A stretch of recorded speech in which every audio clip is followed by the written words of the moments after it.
ಓಂ ಸಾಯಿರಾಮ್, ಎಲ್ಲರಿಗೂ ನಮಸ್ಕಾರ. ಇವತ್ತು ಒಂದು ಹೆಲ್ದಿ ಸ್ನ್ಯಾಕ್ ಮಾಡ್ತಾ ಸಾಯಿಬಾಬಾರವರು ಚಾಂದ್ ಪಾಟೀಲರ ಮದುವೆಯ ನಿಬ್ಬಣದ ಜೊತೆಗೆ ಹೇಗೆ ಶಿರಡಿಗೆ ವಾಪಸ್ ಬಂದರು ಅಂತ ಹೇಳ್ತೀನಿ ಬನ್ನಿ.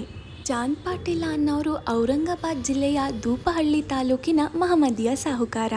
ಅವರು ಔರಂಗಾಬಾದ್ಗೆ ಪ್ರಯಾಣ ಮಾಡಬೇಕಾದ್ರೆ ತಮ್ಮ ಕುದುರೆಯನ್ನು ಕಳ್ಕೊಂಡ್ಬಿಟ್ಟಿರ್ತಾರೆ. ಹೀಗೆ 2 ತಿಂಗಳ ಕಾಲ ಕುದುರೆಯನ್ನು ಹುಡುಕಿ ತುಂಬಾ ಬೇಸತ್ತಿರ್ತಾರೆ. ಹೀಗೆ ನಿರಾಸರಾಗಿ ವಾಪಸ್ ಔರಂಗಾಬಾದ್ಗೆ ಹೋಗಬೇಕಾದ್ರೆ ಮಾವಿನ ಮರದ ಬಳಿ ಕುಳಿತಿದ್ದ ಫಕೀರನನ್ನ ನೋಡ್ತಾರೆ. ಚಾಂದ್ ಪಾಟೀಲರನ್ನು ತಮ್ಮ ಬಳಿ ಕರೆದ್ಬಿಟ್ಟು ತಾವು ಸೇರ್ತಿದ್ದ ಹುಕ್ಕ ಕೊಟ್ಟು ಏನ್ ಸಮಾಚಾರ ಅಂತ ಪ್ರಶ್ನೆ ಮಾಡ್ತಾರೆ. ಆಗ ಅವರು ತಮ್ಮ ಕುದುರೆಯನ್ನು ಕಳ್ಕೊಂಡಿರೋ ಸಮಾಚಾರವನ್ನ ಹೇಳ್ತಾರೆ.